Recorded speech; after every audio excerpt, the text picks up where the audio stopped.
Это история про иностранца, который по воле судьбы в 30-х годах попал в Советский Союз. Прошел через ГУЛАГ, штрафбат, его приговаривали к расстрелу. Но, несмотря ни на что, он выжил и остался человеком.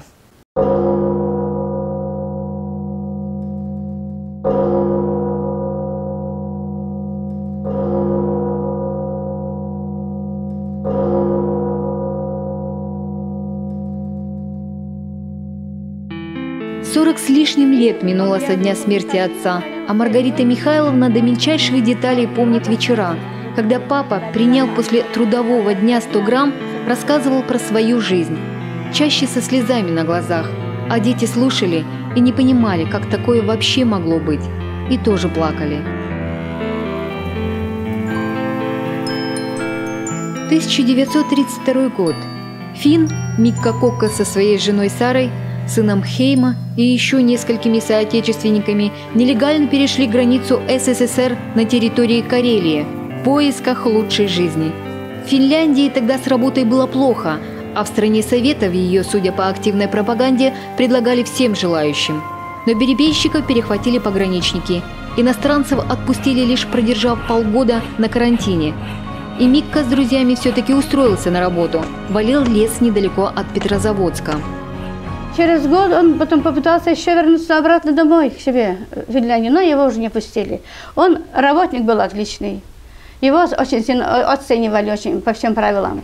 И за хорошую работу ему дали, даже его премировали.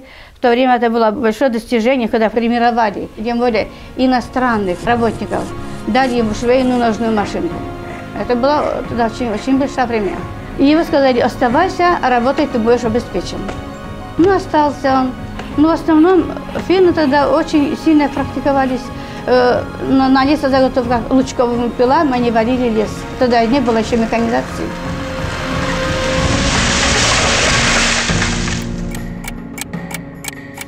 Спустя 5 лет семейная жизнь Микка и Сары дала трещину. У жены появился другой мужчина.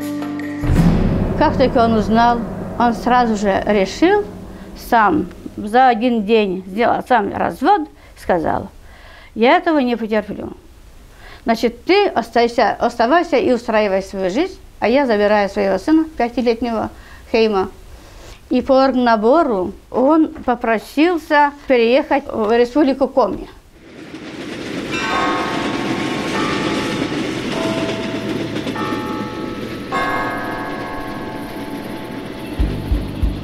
Так в 1937-м финский лесоруб появился в селе Усть-Нем, где находился крупный леспромхоз. Работы хватало, только вот сына Хейма не с кем было оставить. Знакомые посоветовали Микка жениться, даже невесту подыскали, молодую девушку из многодетной семьи, Евдокию Карманову. В то голодное время ее мама была только рада освободиться от лишнего рта. Я никак не хотела замуж быть, никак не хотела. Мне только еще 19 лет было. А мама меня так и заставляла. Жили бедно, жили очень плохо, бедно, жили. У мамы было много детей тоже. Отчим погиб. Евдокию за финна выдали насильно. Ей было тогда всего 18, а Микка уже 36. Девушка всячески отпиралась, даже пыталась спрятаться. Но ее мать была непреклонна, поэтому Евдокия Карманова стала Кокка. Новоиспеченный муж молодую супругу приодел как куколку. Купил ей новое пальто, беретик, румынки, так называли тогда модные ботиночки. Молодые супруги в Коме задержались недолго. В Усть-Неме тогда была нищета, работы почти никакой. Поэтому они в поисках счастья отправились в Нижний Тагил.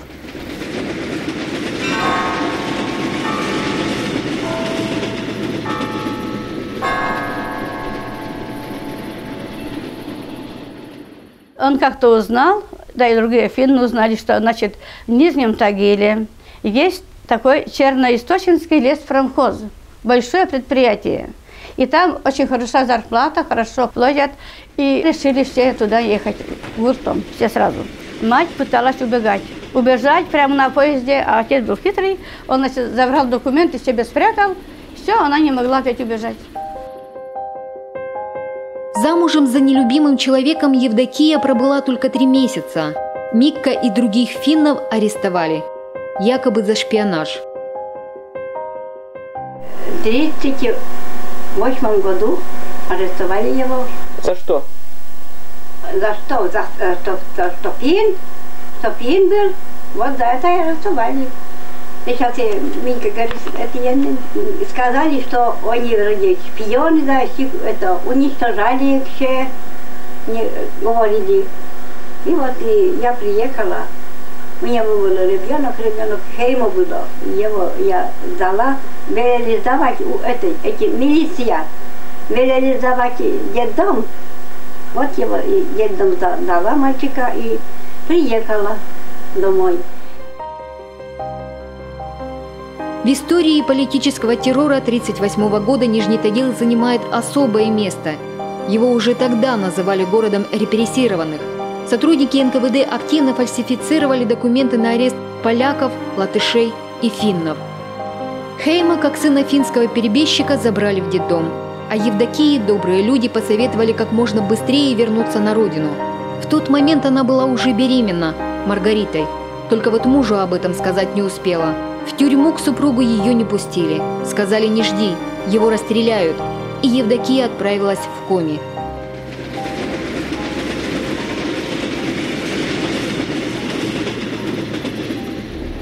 Мика тем временем предстояло пройти все круги ада.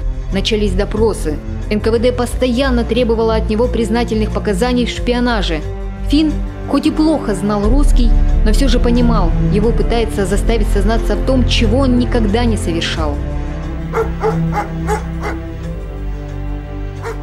Привели собаку людоеда. И сказали: сейчас вы все выложите, не хотите по-хорошему. Сейчас, говорят, вы поймете, что такое, вот испытание, наказание. Значит, а он тут сразу же, конечно, собака такая страшная, посмотрел и подумал про себя: надо правую руку как-то оставить. Если буду жив, она еще пригодится. А левую, да пусть хрен с ним, сожрет, так сожрет. Напустили на него собаку, он, значит, левую руку сунул полностью по локоть в пасть, вывернул за корень языка и держал до того, она, конечно, грызла его, вот. И держал до того, пока собака не сдохла. Вот. И тогда конвоиры прибежали, его прикладами так избили, что мало не показалось, наверное. И затем, значит, его в мертвую камеру бросили на 2 часа. Это пыточная камера, где только пишут одни крысы. Вот. И 2 часа ее продержали. В общем, там люди умирали, не выдерживали уже после этих пыток. Опять странное дело. Он вытащили, он весь этих самых израненный, весь в лохмотьях, от этих крыс, искусанный, весь страшный, но он живой. Обычно после такой камерной обработки арестованные ломались, сознавались в том, чего не совершали. Но Мика стоял на своем даже тогда, когда его вели на расстрел, причем не один раз. Допросы чередовались с пытками и длились 2 года.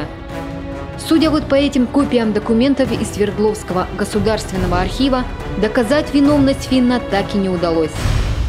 Что касается проведения Кокка Михаилом Ивановичем шпионской деятельности на территории СССР, то в этой части следствия необходимых материалов не добыто.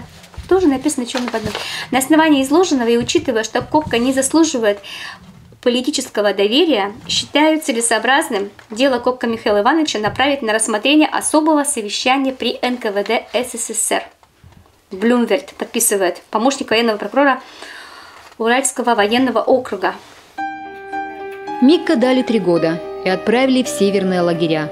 Достоверно известно, что в Воркуте он строил железную дорогу, по которой в годы Великой Отечественной везли уголь в блокадный Ленинград. Заключенные, которые возводили магистраль, умирали тысячами от голода и нечеловеческих условий. Но Кокка, словно заговоренный, все выдержал.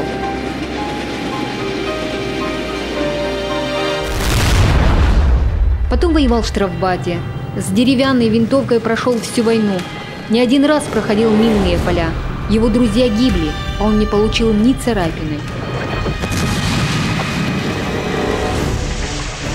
Вот теперь, кто хочет раньше освободиться от срока, теперь вам еще дан шанс.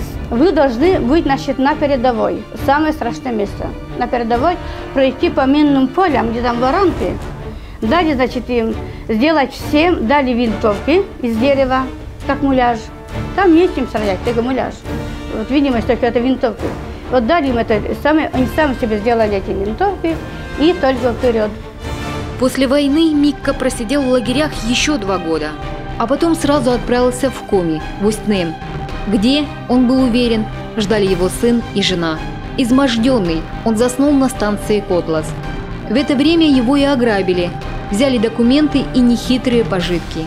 Каким-то образом он добрался до Помоздина, а там попал в отделение милиции. Человек без паспорта, да к тому же плохо говорящий на русском, конечно, вызвал подозрение. Микка попросил перевести супругу, ведь только она одна могла его опознать.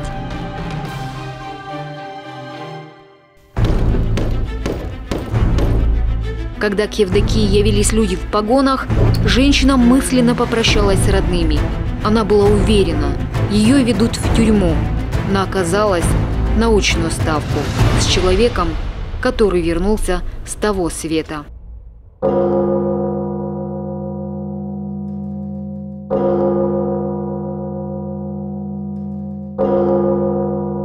Смотрите во второй части. Возвращение в семью. Образ, который никогда не забыть. Лысый, беззубый, худой, весь измученный, страшный. Жизнь после смерти. В чем секрет силы духа Коми Финна?